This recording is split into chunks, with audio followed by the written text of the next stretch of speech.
What a game. What a game in Omaha. It just finished. What a day. What a day when you really look back. I know it's an SEC channel, but even when you look back on the North Carolina Virginia game, I mean, just what a start and finish, though. I mean, man, so much to really go through in the Tennessee game. Really, so much. I'll be honest with you. I had a reaction. Let me get my phone out. I had a reaction video typed out with the title, Tennessee loses in the first round reaction. Tennessee, here it is, falls to Florida State in the College World Series. I had it, man. I thought it was over. I'll be honest with you. I thought the game was over. Right? I think anybody's. I mean, some of you felt a little like Tennessee could come back to the cardiac balls, but it just felt it was Florida State's night. I mean, you just felt like Tennessee just was continually to press the wrong buttons. I just thought they were just kind of kept pressing the wrong buttons because it's a big College World Series for Tony Vitello. I just came out and said Tony Vitello is a top 5 coach in the big 3 sports of football, basketball, baseball on the men's side in the SEC. I said Tony Vitello is. But if you go to loss tonight, he's 1-5 in Omaha. Been 1-5 in his 3 appearances. He's now 2-4. Massive win for Tony Vitello. Again, they got bigger fish to fry. Tennessee's trying to win a national championship. Tennessee is trying to win a national championship, but man, what a game! What an opening day!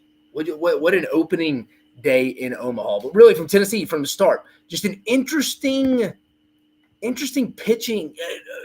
Tony Vitello pulling the starter after about 8 pitches. It's kind of a little bit of an interesting strategy. I know he's been doing that as a recent, but Stamos goes a third of an inning through 8 pitches. Then you bring AJ Causey in. He went an inning in 2/3, 5 hits. I mean, overall, Tennessee did not pitch well. It's been a little bit of my concern of them coming into Omaha. That would have been my hiccup. I have them winning it all going into it. I don't really believe in the number 1 overall seed jinx going back to 1999. Last time Miami won it is the overall number 1 seed. No number 1 national seed has won it since. Everybody remember that now.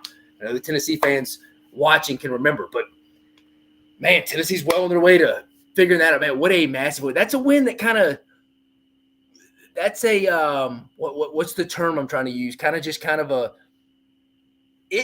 it factor kind of game there, right? Kind of a team of destiny. Sorry, that's the term I'm looking for. Kind of a team of destiny type mentality. That's right, guys. Jerry Gibson, Tennessee Junior, Green Wave, go Big Orange, man. That's a big win. That's a big win, man. That's a springboard in Omaha type of win there. You don't discount that. That could go down as one of the biggest baseball wins in Tennessee history, guys. I'm not a big hot take guy. I'm not. Hey, who we got? Tennessee Junior, what a damn game. SEMO, he's talking about Christian Moore, who hit for the cycle in the 6th inning. That's unbelievable. I'm texting in one of my group messages. Guy's a big Mississippi State fan. Can't stand Christian Moore. Remember, Tennessee, Mississippi State kind of got a little heated in the SEC tournament at Hoover back in May.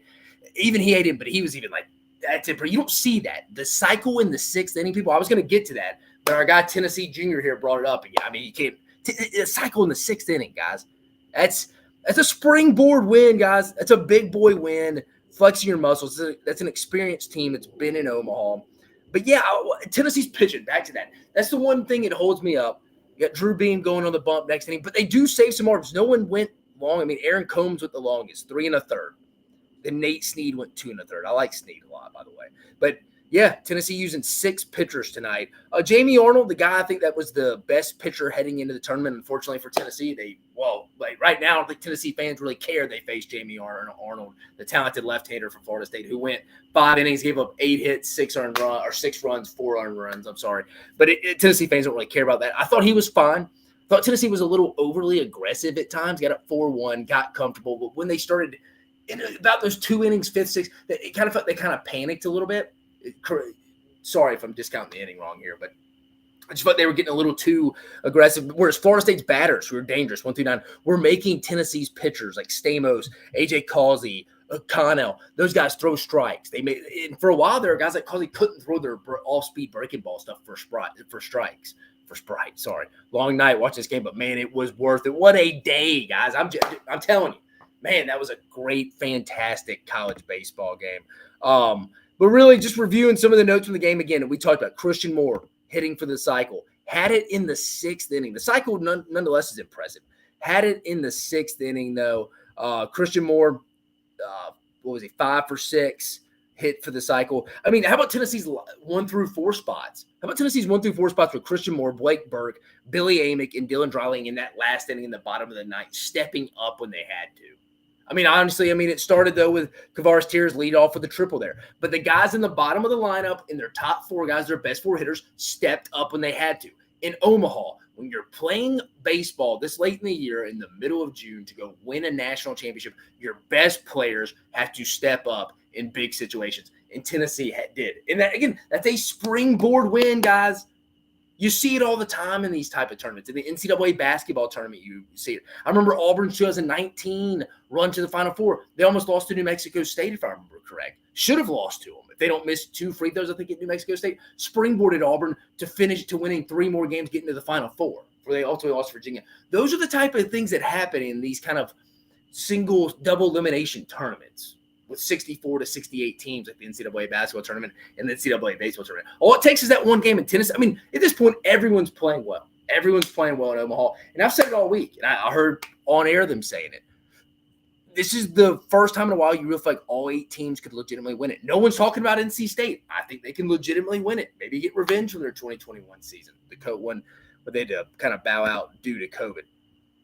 But, man, what a fantastic just overall baseball game, day, just setting the tone for a 3 out of 4 SEC team matchup tomorrow. But really going back to this game, Tennessee, sorry to bring up a little negative stuff, guys. It's an instant reaction. We got to bring it up here. 3 errors. I really thought the one that kind of set the tone for the game was the one that should have been a double play.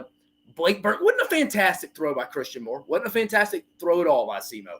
But Blake Burke, you're an older guy. You've played a lot of college baseball. You're one of the leaders of the team. That's a play he would probably even tell you he needs to make that led to 2 runs. Should have been a tie game, led to 2 runs. So 3 errors overall. That's Tony Vitello himself would tell you, hey, we probably shouldn't have won tonight. But you know what? We got an experienced club. Again, I'm telling you, this time of year, your best players have to step up in big situations, and they did. It's something you can really hang your hat on. Hey, if you're Tony Vitello in Tennessee, well, you didn't even play your best. You didn't pitch that well, which is still a little bit of a concern. You hit well enough. I mean, let's be honest here. I mean, we'd be lying to ourselves. Tennessee finished with what? 18 hits, 12 runs. 12 runs on 18 hits. I mean, yeah. I mean, they only did not score in 3 innings, the 3rd, 4th, and 7th. And sorry, when I was talking about Tennessee being a little impatient, it was that 3rd and 4th inning in the bottom half. But yeah, I mean, defense would be the only thing. Pitching, yeah, I mean, you really wish your guys could throw some strikes. The pitching and defense would be something as well, because Florida State ended up, give Florida State credit, they got 13 hits as well. And I think 1 through 9, they're loaded. But I think tonight was more of a must-win for Florida State than it was Tennessee. Tennessee's pitching did not show up tonight. Again, gave up 13 hits to a really good Florida State lineup with 11 runs. But Tennessee's pitching staff's deeper than Florida State's. Florida State needed to win tonight. I'm worried about Florida State on Sunday in the losers bracket game against Virginia. I'm worried about them. I don't like Florida State's staff after Jamie Arnold, so that concerns me if I'm a Seminole fan. There's probably not many watching, but I think my point being this was a much more of a must-win for Florida State tonight than it was Tennessee, because I think their pitching staff goes deeper. But and remember, Stamos going to throw 8 pitches, so he can come back at some point. So maybe it works out. It's just a kind of a weird situation, but I think in his last 4 appearances or something, Tony Vitello's pulled him within the 1st or 2nd inning. Correct me, Tennessee fans, if I'm wrong, but just from watching the games, I've kept it up with it. Don't know the exact numbers, but it's something like this. Tennessee junior back, baby. Absolutely correct. This takes so much pressure off and loads up the confidence levels. Doug Shelton, Beam going Sunday. Tennessee in a good spot. They are in a good spot. Tennessee, I mean, not a lot of guys pitched a lot of innings, like I mentioned, guys. Going through the stats right here. The guy with the most, Aaron Combs, 3 1/3. And then after that, Sneed, 2 1/3. I mean, nobody really just mounted up innings there. So Tennessee's got Beam, and probably you can always bring Stamo's back. Causey, if he can throw some strikes. The Tennessee's fine. They're set up fine. Again, I don't think this is an elite Tennessee pitching staff in the first place. It's more of a by committee approach. And somebody in that middle relief, someone out of the bullpen, they're going to have to get a phenomenal start if they want to win it all. That goes without saying. If Tennessee wins the national championship, they're going to have to get some good pitching performances. So it's not really, hey, if they get good pitching performances, they could win the national championship. If Tennessee ultimately ends up going on to win the national championship, it's going to be because of good pitching performances. I truly trust the offense. I think that offense, Christian Moore seems locked in. There was a lot of pitches there. I should say a lot. That's an over. There's a few pitches there that last at bat where an inexperienced hitter who, with a guy on first, knows he's the time run trying to could tie this game up and kind of be the hero, little Bob Gibson sucking it around second base, baby. No, he let it. He took that slider, little back foot slider. He let it go. Waited on that next pitch, went to a 3-2 count, shoots it down the line, lets his big guy's teammate come pick him up. Blake Burke, we're in a tie ball game. That's a mature at bat. So give Simo, I mean, honestly, the cycle's impressive. That last at bat, probably even more impressive when you talk about what was on the line. Just saying, man. Big win for Tennessee, man. In baseball, a sport like that, that's a big boy win there. That's a big boy win.